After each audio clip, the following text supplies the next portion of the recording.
What's up, YouTube? Update real quick. Shaved a little bit of my beard and my mustache off.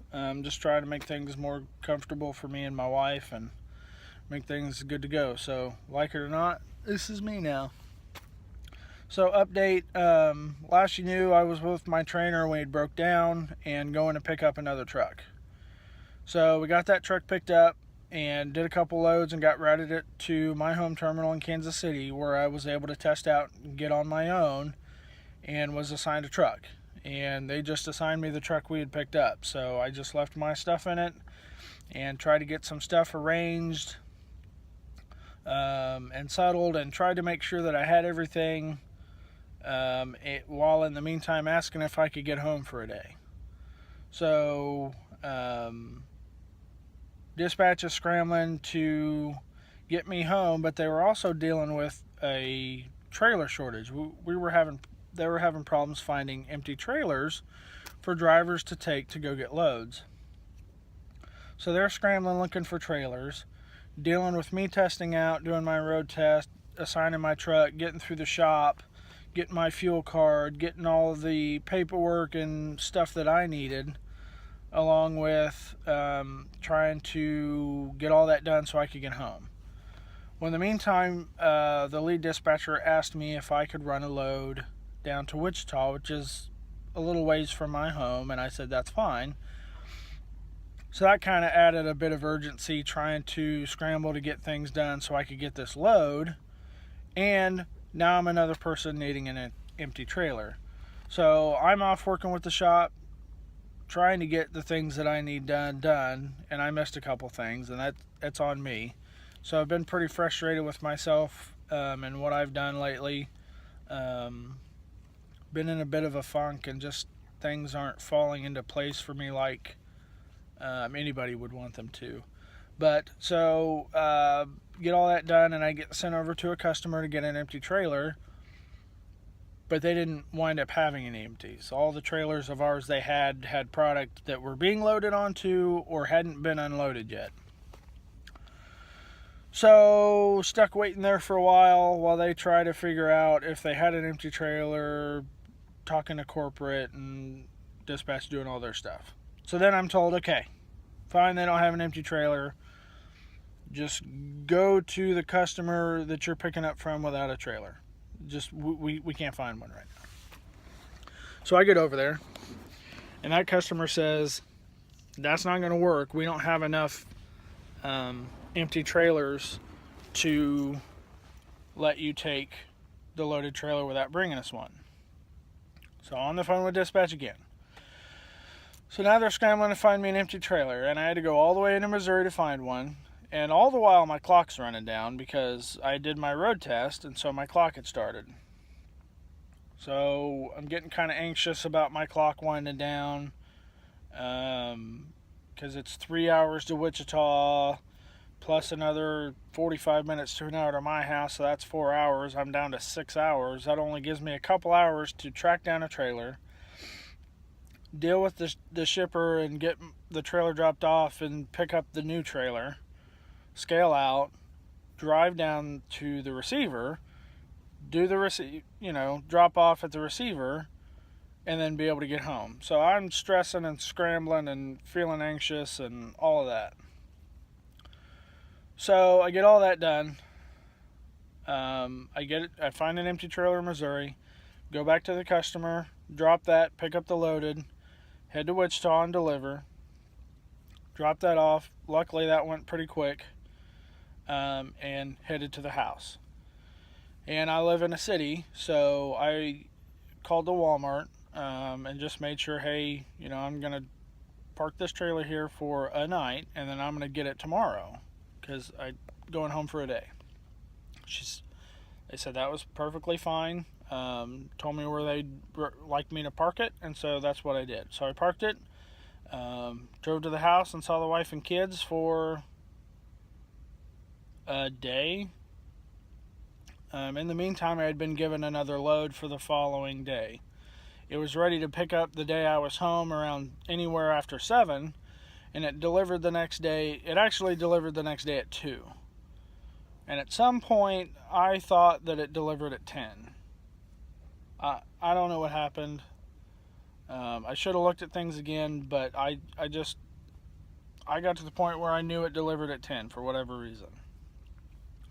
So as I'm spending the evening with my, wife and kids, and let's have a game night, and kids are picking out games, and we're just doing a snack supper, pickles and summer sausage and cheese and crackers and all of that.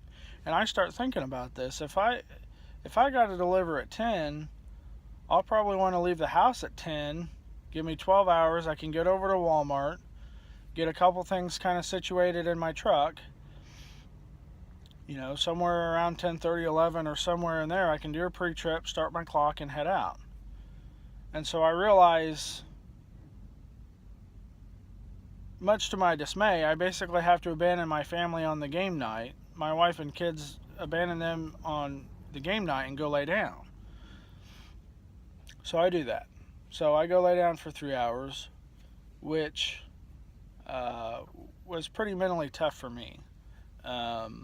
Because my family was the whole purpose why I had gone home. So I went and lay down and took, if I fell asleep when I laid down, I'd have got 3 hours, but I got like 2.5 because I was frustrated. So I got up at 10, got out to my truck, and my log, the Zonar, our electronic log, the tablet battery had died. And so I thought, okay, I'll let it sit there and charge. I'll get out to Walmart. And once I'm there, I can, get everything going and all of that. Not even thinking about it.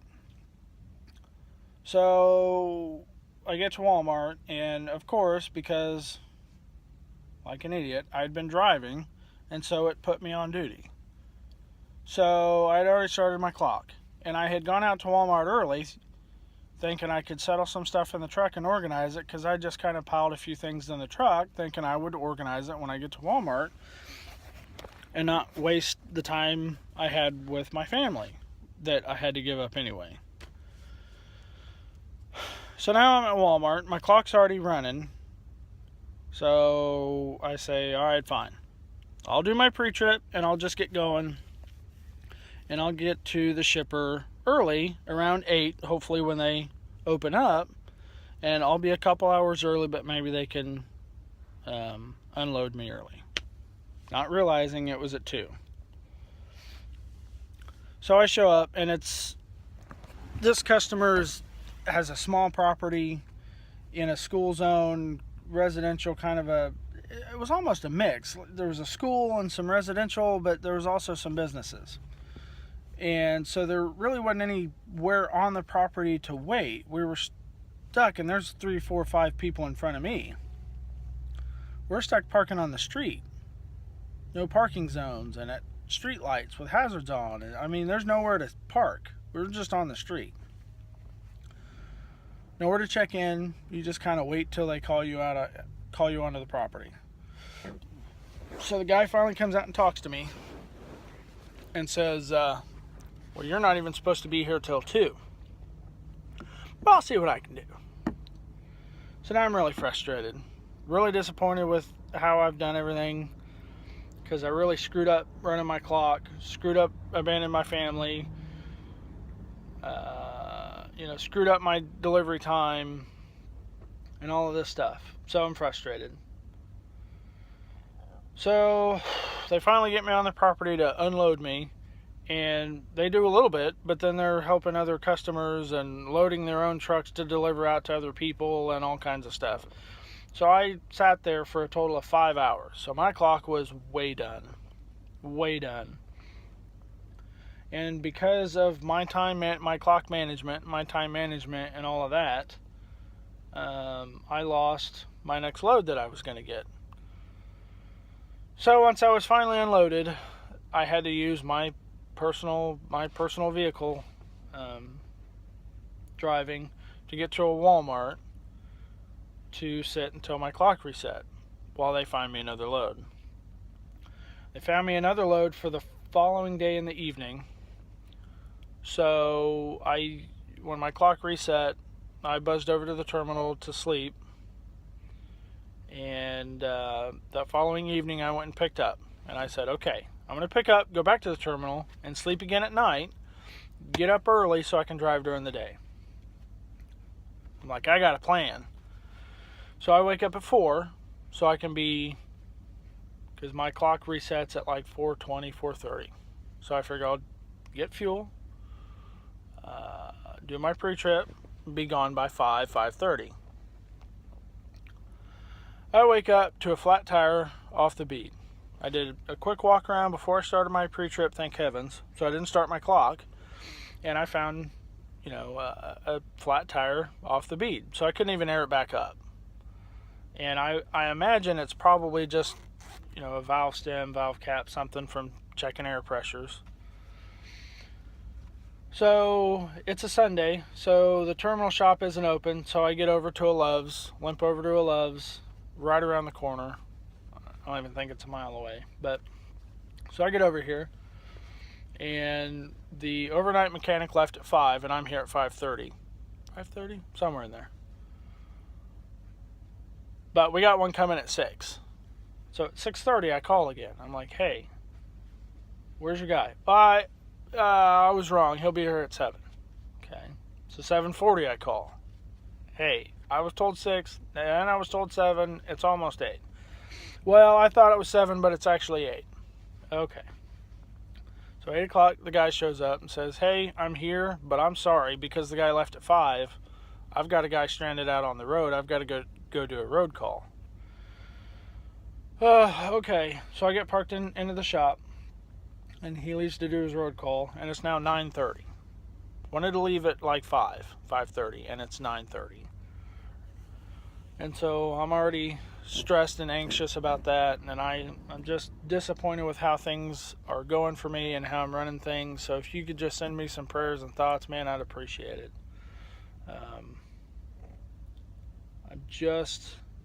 Things aren't falling into place and going easily like I thought they would. Like I said, it's no one person's fault other than myself probably, but